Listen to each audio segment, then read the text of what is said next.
Motion के रास्ते सूजन से हम कैसे बीमारी को पहचानें और कौन से सूजन कैसे होते हैं। नॉर्मली ग्रेड 3 और ग्रेड 4 के अगर पाइल्स हैं तो ग्रेड 3 क्या करेगा, मोशन के रास्ते पे मुंह पे आएगा मोशन करते समय और वापस अंदर चले जाएगा। ग्रेड 4 बाहर लटकते रहेगा। तो ये पाइल्स में इस प्रकार के सूजन आते हैं।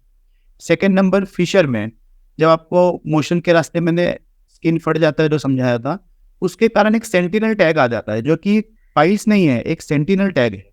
सेंटिनल टैग पाइल्स को एक शील्ड कवर की तरह रहता है, वो सेंटिनल टैग को भी सूजन बोलते हैं। एप्सिस यानी मैंने बताया आपको फिशर के बाद फोड़ी आता है। अगर एक बगल में मोशन की नली के अगल बगल एक फोड़ी आई है तो वो एप्सिस है आपका। एप्सिस यानी अंदर पीप जमा हो रहा है, उसको भी सूजन कहा जाता है। एनल वॉर्ड्स, एनल वॉर्ड्स में वायरल ग्रोथ हो जाते हैं अगल बगल। वायरल ग्रोथ होने के कारण वहाँ पे आदमी बोलता है कुछ में दाने जैसा आया है, ये वायरल ग्रोथ रहते हैं और ये normally human papilloma virus HPV के कारण होता है। इसके लिए आप उसको डॉक्टर को दिखाना ज़रूरी है। और लास्टली जो सूजन रहता है, नॉर्मली रेक्टल कैंसर के भी सूजन हो सकते हैं, इसको हम लोग पाइल समझ के हम लोग इग्नोर कर रहे हैं। इसके लिए प्रॉपरली डॉक्टर की सलाह की जरूरत रहती है। और सबसे लास्ट में रेक्टल प्रोलैप्स होता है, जैसे किसी को मोशन की जगह पे संडास की थैली ही बाहर आ रही है और वापस उसको डालना पड़ रहा है, उसको भी सूजन हम बोलते हैं, लेकिन वो रेक्टल प्रोलैप्स है।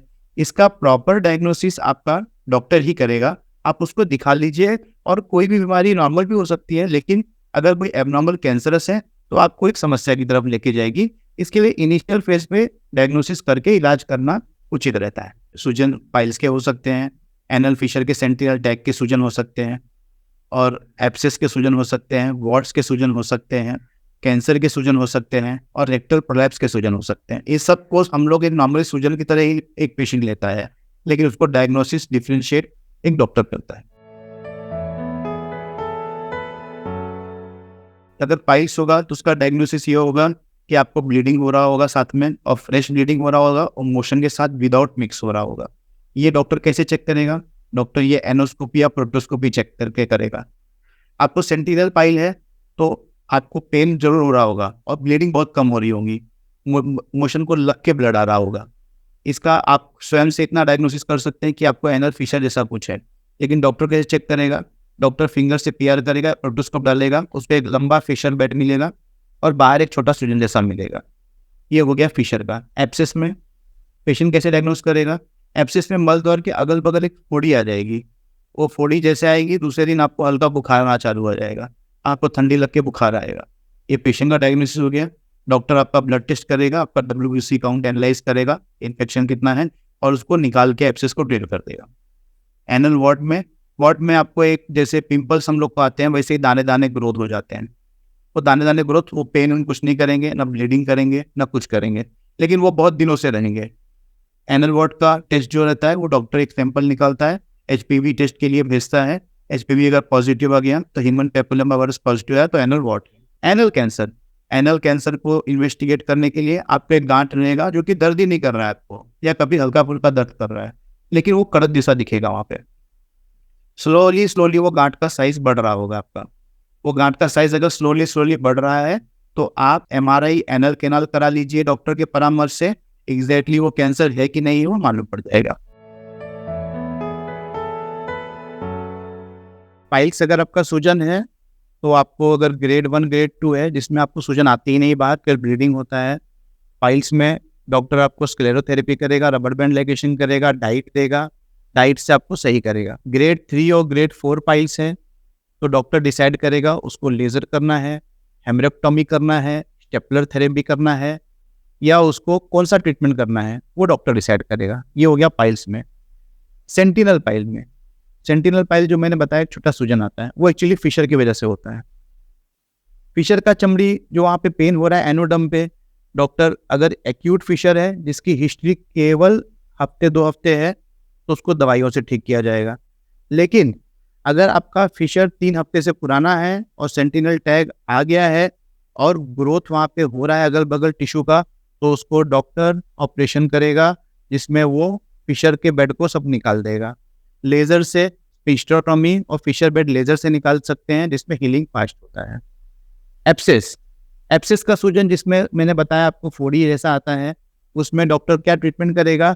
Doctor IND incision and drainage बोलता है, जिसमें डॉक्टर इंसिजन लेता है और एब्सेस कैविटी को ड्रेन कर देता है और एब्सेस के सैंपल को कल्चर और एंटीबायोटिक सेंसिटिविटी के लिए भेज देता है, जिससे मालूम पड़ता है कौन सा जीवाणु है। कभी कभी किसी को ट्यूबरक्लोसिस भी पाया जाता है, किसी को नॉर्मल इकोलाई बैक्टीरिया पाया जाता है, तो उसका ट्रीटमेंट हो जाता है। एनल वॉर्ड्स, मैंने बताया एनल वॉर्ड्स में HPV का टेस्ट किया जाता है और वॉर्ड्स को नॉर्मल कॉटरी से निकाल दिया जाता है। एनल कैंसर का ट्रीटमेंट क्या है? कैंसर का ट्रीटमेंट अगर डायग्नोस हो गया MRI में, तो उसका एक छोटा सा सैंपल डॉक्टर निकालता है, उसको एक पैथोलॉजिस्ट के पास भेजा जाता है, जिसमें वो डिटेल इन्वेस्टिगेशन करता है कि कैंसरस है कि नहीं है। अगर कैंसरस है तो आपको एक ऑन्कोलॉजिस्ट को दिखाना है, जो उसका प्रॉपर मैनेजमेंट करेगा, उसको निकालना है कि रेडिएशन करना है, कीमोथेरेपी करना है, वो डिसाइड करेगा। एंड और रेक्टल प्रोलैप्स जो मैंने बताया था, इसमें संडास की थैली बाहर आ जाती है। संडास की थैली बाहर आने के लिए सर्जन देखेगा आपका, वो बचपन से है कि कुछ आपका एनल रीजन का कुछ वॉल ही प्रोलैप्स हो रहा है, उसके लिए वो एक सर्जरी करके उसको रिपेयर करेगा। पाइल्स में कॉम्प्लिकेशन यही है, ब्लड लॉस होगा, हीमोग्लोबिन ड्रॉप हो जाएगा, आपको चक्कर आ जाएगा और आपका ब्लड टेस्ट करेंगे आप तो मालूम पड़ेगा हीमोग्लोबिन आपका 6-7 पहुंच गया है, इसमें वीकनेस आ रहा है, ब्लड ट्रांसफ्यूजन करना पड़ेगा। एनल फिशर का कॉम्प्लिकेशन ये है कि फिशर बेड से आपको एक एब्सेस फोड़ी आ जाएगा, जिसके कारण पेरिएनल एब्सेस हो गया। ये एक कॉम्प्लिकेशन है, फिशर का कॉम्प्लिकेशन पेरिएनल एब्सेस है। बाकी एनल कैंसर तो खुद ही एक कॉम्प्लिकेटेड चीज़ है। कभी कभी रेक्टम में, एनल केनाल में कैंसर की ग्रोथ पाए गए हैं और लोग उसको पाइल समझ के इग्नोर करते रहते हैं। तो ये सब कॉम्प्लिकेशंस जो है लॉन्ग रेंज में आती हैं। इनिशियल स्टेज पे अगर डायग्नोस कर लिया गया तो ये आप कॉम्प्लिकेशन से बच सकते हैं। इसमें आप पहला नंबर चीज़ आपका फाइबर डाइट जो है, फाइबर डाइट आप लीजिए, खाने में फाइबर की मात्रा रहनी चाहिए और हाई फाइबर डाइट लेंगे तो पेट अपने आप ही आपका मोशन साफ होगा। मोशन में स्ट्रेन मत करिए, 2 टाइम स्टूल जाने का आदत डालिए और स्टूल का टेंडेंसी आया तो इग्नोर मत करिए और मोबाइल लेके तो स्टूल करने मत ही जाइए, क्योंकि आप बैठे रहेंगे, आपको पता नहीं रहेगा, आप स्ट्रेन करते रहेंगे और वहाँ वेसल्स में खून बढ़ता रहेगा। और आपको क्रोनिक कॉन्स्टिपेशन, जैसे आपको मोशन में कब्जत आपको आज हो रहा है, कल ठीक हो जा रहा है, परसों हो रहा है, क्रोनिक कॉन्स्टिपेशन को आपको एक प्रॉपरली डॉक्टर को गैस्ट्रो डॉक्टर को दिखा लीजिए कि वो क्या रीज़न है उसका। अगर बेसिक रीज़न है आपके फाइबर डाइट से प्रॉपरली हो रहा है तो वो सब आपका फाइबर डाइट से करेक्ट हो जाएगा।